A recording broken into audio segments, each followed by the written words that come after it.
বেড়াতে যেতে আমরা কম বেশি সবাই ভালোবাসি, কিন্তু ঘড়ির কাঁটার সাথে এগিয়ে চলা আমাদের এই ব্যস্ত জীবনে সময়ের বড়ই অভাব। তাই সপ্তাহান্তে ছুটি ভরসা। এক রাত দুদিনে ঘুরে আসতে পারেন কলকাতার কাছেই এইরকম 10টি সমুদ্র সৈকতের সম্পূর্ণ তথ্য নিয়ে এসেছি আপনাদের জন্য। কিভাবে যাবেন, কোথায় থাকবেন, খরচই বা কত হতে পারে, সমস্ত তথ্যই শেয়ার করেছি এই ভিডিওতে।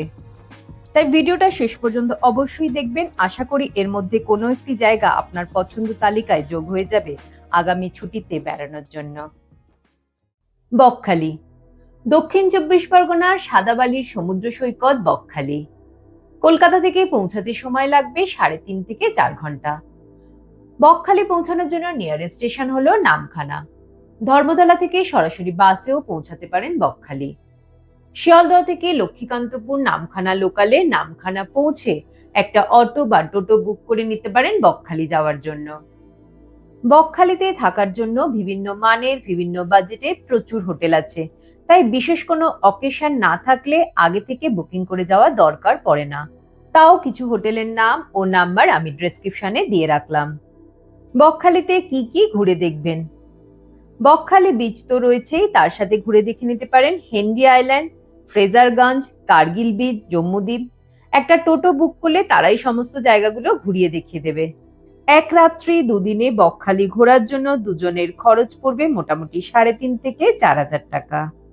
বগুড়ান জলপাই, পূর্ব মেদিনীপুর জেলার একটি স্বল্প পরিচিত সমুদ্র সৈকত হলো বগুড়ান জলপাই।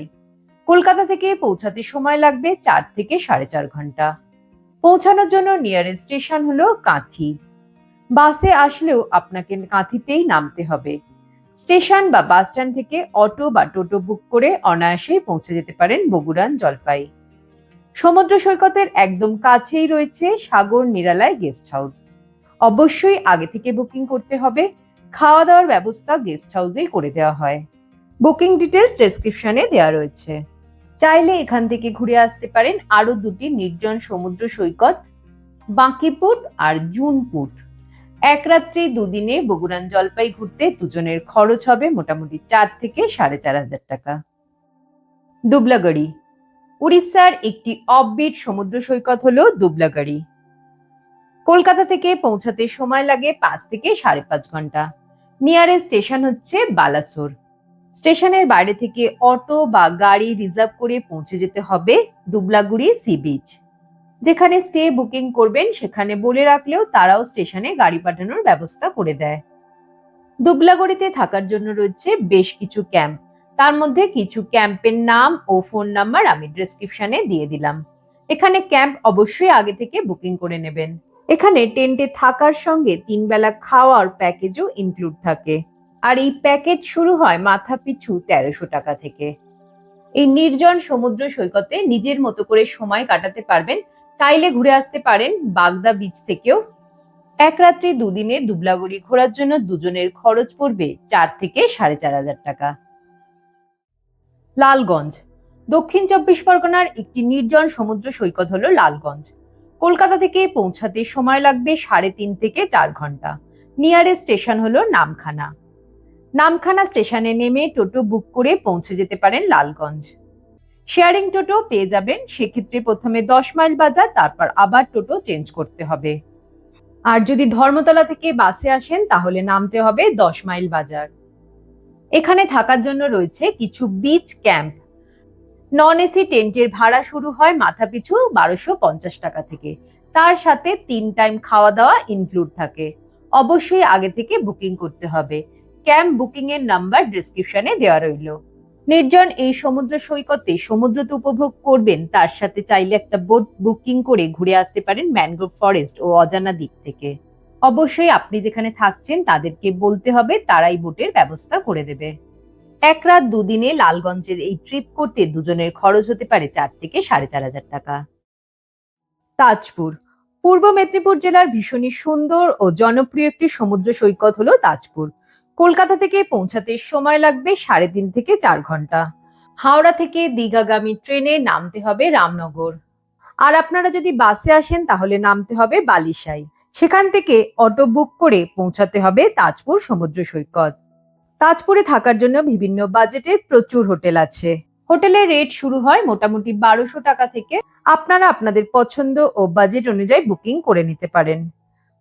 কিছু হোটেলের নাম ও ফোন নাম্বার আমি ডেসক্রিপশনে দিয়ে দিলাম। তাজপুর সমুদ্র সৈকতের ওপরেই রয়েছে প্রচুর বিচ স্যাক, যেখানে আপনারা সমুদ্র দেখতে দেখতে সি ফুডের মজা নিতে পারবেন। তাজপুর সমুদ্র সৈকত থেকে সানরাইজ ও সানসেট খুব ভালো দেখা যায়। সমুদ্র স্নান করে অথবা শুধুই ঢেউয়ের আসা যাওয়া দেখে কাটিয়ে দিতে পারেন ঘন্টার পর ঘন্টা। বিকালের দিকে চাইলে ঘুরে আসতে পারেন তাজপুর লাইট হাউস। তাজপুরে 1 রাত 2 দিন কাটাতে দুজনের খরচা পড়তে পারে প্রায় 4 থেকে 4,500 টাকার মতো। যমুনা শুল, উড়িষ্যার একটি ভার্জিন সমুদ্র সৈকত হলো এই যমুনা শুল। শালিমার স্টেশন থেকে 9টা 15 ধৌলি এক্সপ্রেস ধরে 3 ঘন্টায় পৌঁছে যান বাস্তা স্টেশন। এছাড়া আপনারা জলেশ্বর স্টেশনে নেমেও যেতে পারেন। স্টেশনের বাইরে থেকে অটো বুক করে পৌঁছে যান যমুনা শুল সমুদ্র সৈকত। এখানে থাকার জন্য রয়েছে ইকো নেচার স্টে, যেখানে আপনারা ডোম টেন্ট থেকে কটেজ বিভিন্ন ধরনের রুম অপশনস পেয়ে যাবেন, আর যার ভাড়া শুরু হচ্ছে খাওয়া দাওয়া সমেত মাথা পিছু 1200 টাকা থেকে। বুকিং ডিটেলস আমি ডেসক্রিপশনে দিয়ে দিলাম। একদিকে ঝাউবন আর অন্যদিকে সুদূর বিস্তৃত বঙ্গোপসাগর। বিচেতে দেখতে পেয়ে যাবেন অজস্র লাল কাঁকড়া। প্রকৃতির মাঝে একটা দিন সুন্দরভাবে কাটিয়ে দিতে পারবেন। 1 রাত 2 দিনের যমুনা শুল ঘুরতে দুজনের খরচ হতে পারে 4,500 থেকে 5,000 টাকা। মৌসুনী আইল্যান্ড, বঙ্গোপসাগরের উপকূলে নদী সমুদ্রে ঘেরা দক্ষিণ 24 পরগনার একটি দ্বীপ হলো মৌসুনী। অন্যান্য সমুদ্র সৈকতের থেকে এই জায়গাটা একটু আলাদা। মৌসুনী আইল্যান্ড পৌঁছাতে গেলে নদী পার করে পৌঁছাতে হবে। তার জন্য শিয়ালদা থেকে লোকালে পৌঁছাতে হবে নামখানা। স্টেশনের বাইরে থেকে টোটো নিয়ে চলে আসতে হবে পাতিবুনিয়া বা হুজুতের ঘাট। বাসে আসলে নামতে হবে 10 মাইল বাজার। ফেরিঘাট থেকে নদী পার করে পৌঁছে যান মৌসুনী দ্বীপে। ফেরিঘাটে নেমে আবারও টোটো করে যেতে হবে আপনাদের বুকিং করা ক্যাম্পে। মৌসুনী আইল্যান্ডে থাকার জন্য রয়েছে প্রচুর ক্যাম্প, যেখানে আপনারা ডোম টেন্ট অথবা কটেজ এই ধরনের থাকার অপশনস পেয়ে যাবেন, যার রেট শুরু হয় মাথাপিছু 1000 টাকা থেকে, যার সাথে থাকবে 4 বেলা খাওয়া দাওয়ার এলাহি আয়োজন। ক্যাম্প বুকিং এর নাম্বার ডেসক্রিপশনে দিয়ে দিলাম। খুব সুন্দর সানসেট দেখতে পাবেন এই মৌসুনী আইল্যান্ড থেকে। চাইলে নিজস্ব খরচে ম্যানগ্রোভ অরণ্যের একটা বোট রাইডও করতে পারেন। মৌসুনী আইল্যান্ড কিন্তু আপনারা অনেক কম খরচে ঘুরে নিতে পারবেন। 1 রাত 2 দিনে দুজনের খরচ পড়বে 3,000 থেকে 3,500 টাকা। মন্দারমণি, কলকাতা থেকে পৌঁছাতে সময় লাগবে 3.5 থেকে 4 ঘন্টা। কলকাতা থেকে দীঘাগামী বাসে আসলে নিয়ারেস্ট বাস স্টপ হচ্ছে চাউলখোলা। আর হাওড়া থেকে যদি ট্রেনে আসেন তাহলে নামতে হবে কাঁথি। আর যদি লোকালে আসেন তাহলে আপনাকে নামতে হবে আশাপূর্ণা দেবী। স্টেশনের বাইরে থেকে অটো বুক করে চলে আসুন মন্দারমণি সি বিচ। বিচের ধারে থাকার জন্য বিভিন্ন বাজেটের প্রচুর হোটেল ও রিসর্ট রয়েছে, যেখানে ভাড়া শুরু হয় 1200 থেকে 1400 টাকার মধ্যে। সবচেয়ে সস্তায় মন্দারমণিতে থাকতে হলে বুকিং করতে পারেন রামকৃষ্ণ মঠে। মাথাপিছু 600 টাকায় এখানে আপনারা থাকতে পারবেন, সাথে 4 বেলা খাওয়া দাওয়া। বুকিং ডিটেলস আমি ডেসক্রিপশনে দিয়ে দিলাম। বিচের ওপরে রয়েছে বিচ স্যাক, চাইলে সেখানেও আপনারা খাওয়া দাওয়া করতে পারেন। মন্দারমণি বিচে রয়েছে জেট স্কি, বানানা রাইডের মতন নানা ওয়াটার অ্যাক্টিভিটিস। মন্দারমণি থেকে একটা টোটো বুক করে ঘুরে আসতে পারেন লাল কাঁকড়া বিচে। 1 রাত 2 দিনে দুজনের মন্দারমণি ঘুরতে খরচ হতে পারে 3,500 থেকে 4,000 টাকা। দাগারা, উড়িষ্যার আরো একটি ভার্জিন সমুদ্র সৈকত হলো দাগারা। কলকাতা থেকে পৌঁছাতে সময় লাগে 3.5 থেকে 4 ঘন্টা। নিয়ারেস্ট স্টেশন হলো জলেশ্বর। স্টেশনে নেমে অটো বুক করে পৌঁছাতে হবে বিচে। এখানে থাকার জন্য বেশ কিছু গেস্ট হাউস ও ক্যাম্প রয়েছে। বুকিং ডিটেলস ডেসক্রিপশনে দেওয়া রইল। দাগারা বিচে একদিকে দেখতে পাবেন ঘন ঝাউবন আর অন্যদিকে উত্তাল সমুদ্র। বিচেতে নজরে পড়বে অসংখ্য লাল কাঁকড়ার লুকোচুরি। সমুদ্র তট ধরে পায়ে পায়ে হেঁটে ঘুরে আসতে পারেন সুবর্ণরেখা নদীর মোহনা থেকে। 1 রাত 2 দিনে দাগারা বিচে ঘোরার জন্য দুজনের খরচ হতে পারে 4,000 টাকা। চলে এসেছি এই লিস্টের একদম শেষ সমুদ্র সৈকত নিয়ে, যেটার কথা না বললে হয়তো এই লিস্টটা কোথাও অসম্পূর্ণ থেকে যাবে, যেখানে আসার জন্য আমাদের কোনো কারণ লাগে না। যে সমুদ্র সৈকতের সাথে জড়িয়ে আছে বাঙালির ইমোশনস, সকলের পছন্দের দীঘা।